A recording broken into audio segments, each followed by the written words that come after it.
The reason that so few people use it, although more and more luthiers are using it, I think, hide glue, is because it's troublesome. It's until you get familiar with it and used to it, it's very scary. I mean, who wants to make a guitar using a glue that you're not sure is going to work? And so when I first started using it, it's like, okay, these parts have to be 100 degrees. If it starts to gel, it's not gonna hold. Well, how do you know if it started to gel until you string the guitar up?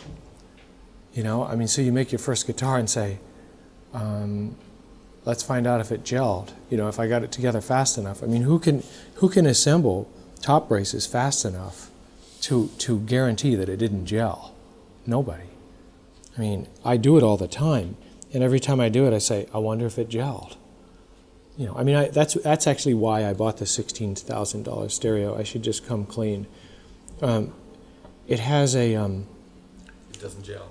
No, it has a power amp that heats the tops up to over 100 degrees. I'll show you.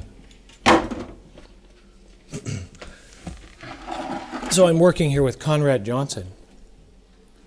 I don't know if you can see that, but this power amp is perfect for a top. Look at this. So when I go to brace the top, I slide it in on the, this was actually a business expense, this stereo. I slide it in on the Conrad Johnson, and it's perfect. It just heats it up to exactly the right temperature. So that's actually why I bought it and why I have it here. I mean, I listen to the $85 CD player all the time, and this thing is like firing up a spaceship. I mean, when I hit the switch, the lights dim, and it's so powerful. But it also gets very hot because it's a tube amp. So that's how I use it. I mean, it's if you're going to use hide glue, how do you heat the top up to 110 degrees without evenly all over it? You try to do it with a heat gun, you'll warp it, and you'll have one spot at 110 degrees, and then by the time you get down here, that will be 85 because it's so thin.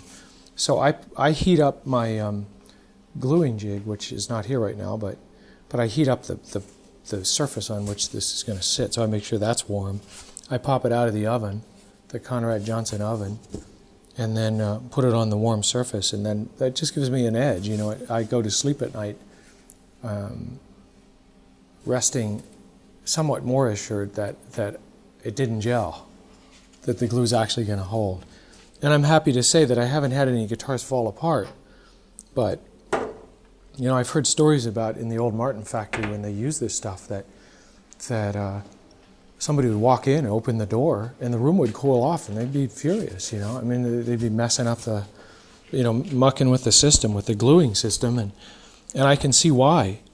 I mean, when it's really cold outside and it's not that warm in here, that's not a good day to glue a top.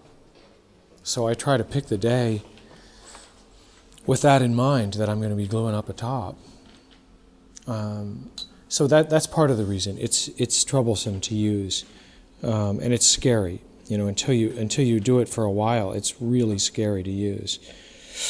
But then, once you get used to it, there's sort of no going back. I mean, I can't stand. I can't use tight bond anymore. I'm just so spoiled on the sort of sensorial experience of using the hide glue. Basically, what you're pecking around at is what makes a difference. What really makes a difference.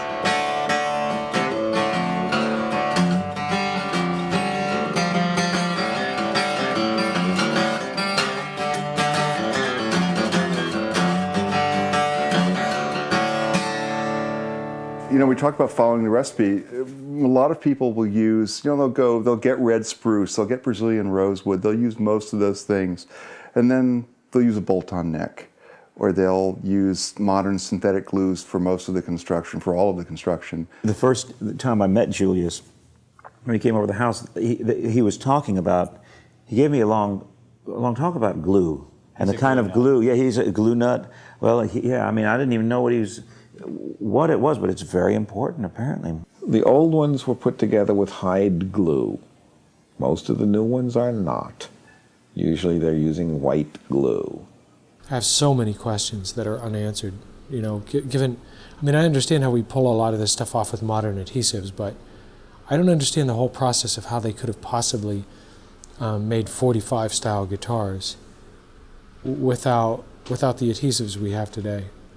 It doesn't make any sense to me because the bindings that they were using would not adhere with the same glues that the wood would adhere to, and they're gluing binding and wood. So what did they glue it with? And it doesn't fall off. I mean, obviously, you know, it hasn't come off yet. So what was it? And whatever they used, that filler strip that they put in around before they pulled out to put in the pearl, whatever it was, that didn't stick. So the binding stuck, the wood stuck, and the filler strip didn't. So what was that? They didn't have Teflon. I mean, now it's Teflon. And Teflon I understand, you know. That won't stick to anything. I mean, I think those guys sat around at some meeting and said, let's design a guitar that no one in their right mind would ever try to replicate. And you know, they kept going back to the drawing board, and somebody would come out and say, that's not difficult enough. You know, let's miter that. It's you know, doing that is doing a proper replica of a 45 is it's worse than trying to make a nut. And the glue it's made from insects? I think that's what he's telling me. It's made I don't know which insects. Usually hide. I think the lacquers are made from insects. Well, there's some insects going on in Yeah, here. there's insects on the top and horse hooves in the inside. Okay. You're picking around at the secrets. If you take apart a joint that was put together with hide glue, it's like it was like it was held together with magnets. There's no glue residue in there if it was a good joint. Whereas with the modern vinyl glues, there's some gunk in there. The analogy that comes to mind is maybe the difference between applying honey to a piece of white bread with your finger. That would be like tight bond compared to you know, making a hot fudge sundae with whipped cream, like that. I mean, it's more like that. Once you get used to it, you know, the parts are warm. You brush it on. It has sort of a smell that kind of grows on you. I mean, if it's fresh, it's like brushing your dog. It's not as bad as a wet dog. It's just like brushing a dry dog. You know, it's really not. It's not offensive. If it's fresh glue, and also, it's not. Tight bind. I sort of feel like I'm working with cold rubber.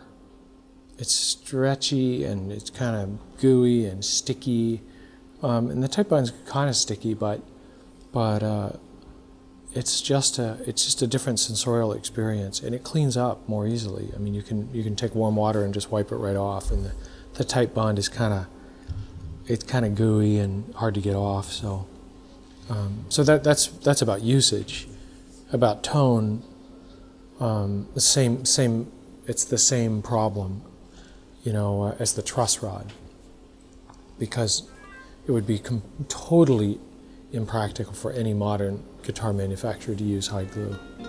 It wouldn't make any sense.